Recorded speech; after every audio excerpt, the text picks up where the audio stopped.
অনেকেই বলে আমি একলাই ভালো আছি, বা আমার কাউকে দরকার নেই, আমি একাই সারা জীবন কাটিয়ে দেব।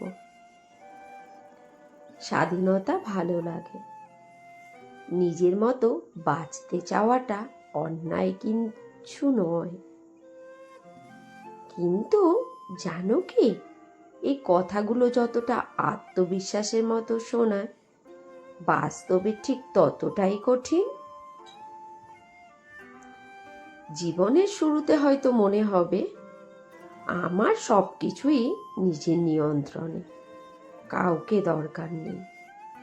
বন্ধুরা আছে, কাজ আছে, স্বপ্ন আছে, দায়িত্ব আছে, সবকিছুই বেশ চলবে। কিন্তু সময় কি কোনোদিনও এক জায়গায় থাকে? মানুষ কি কোনোদিনও একা সব সামলে নিতে পারে? এক সময় বয়স বাড়বে, আর তখনই একে একে বুঝতে শুরু করবে আমি একা থাকব। কথাটা বলাটা যত সহজ, তা মেনে নেওয়াটা ঠিক ততটাই কঠিন।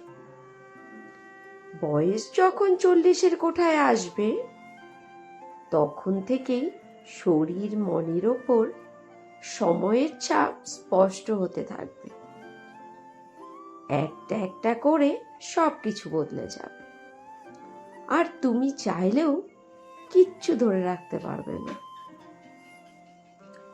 একদিন সকালে উঠে আয়নার সামনে দাঁড়াবে, দেখবে চুল ঝরে যাচ্ছে, গায়ে ত্বক আর পুরনো জেল্লা হারিয়েছে,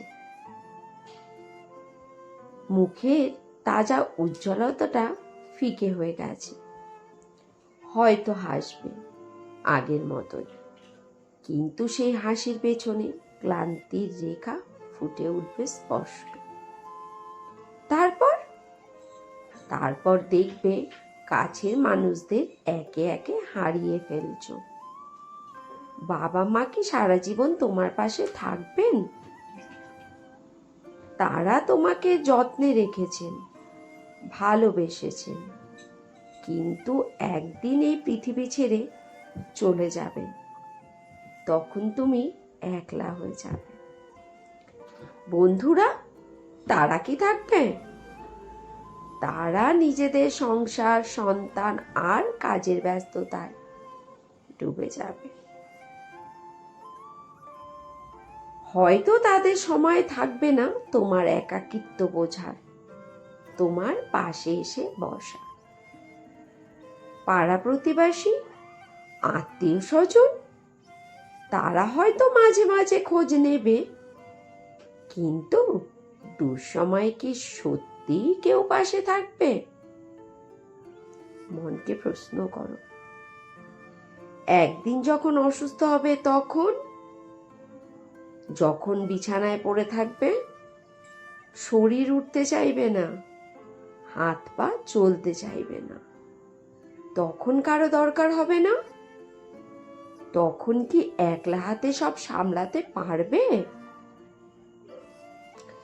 এক গ্লাস জল এনে মুখের সামনে ধরার জন্য কেউ থাকবে? কারো কাঁধে মাথা রেখে একটু স্বস্তি পাওয়ার জায়গা থাকবে? তোমার কষ্ট ভাগ করে নেওয়ার মতো কেউ কি থাকবে?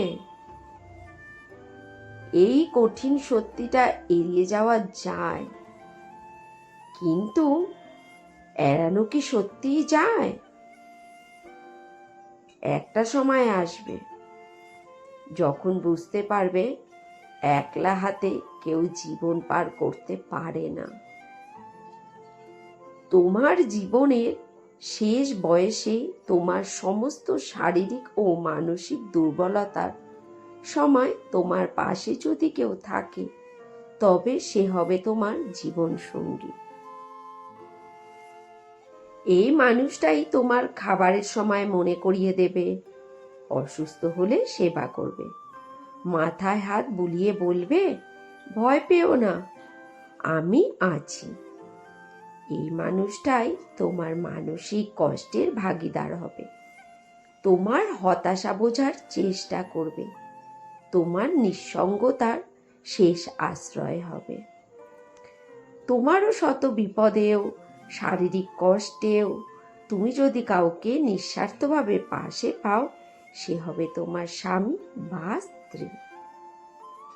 পাড়া প্রতিবেশী, আত্মীয় স্বজন, পুরনো বন্ধুরা দূরে চলে যাবে, কিন্তু সে রয়ে যাবে। একা থাকা যতই স্বাধীনতার মতো মনে হোক, এক সময় সেটা অভিশাপ হয়ে উঠতে পারে। সময় গেলে কিন্তু আর ফিরে পাওয়া যায় না। আজকের ব্লগটা এখানেই শেষ করছি। ভিডিওটি কেমন লেগেছে সেটি অবশ্যই কমেন্টস করে বলো।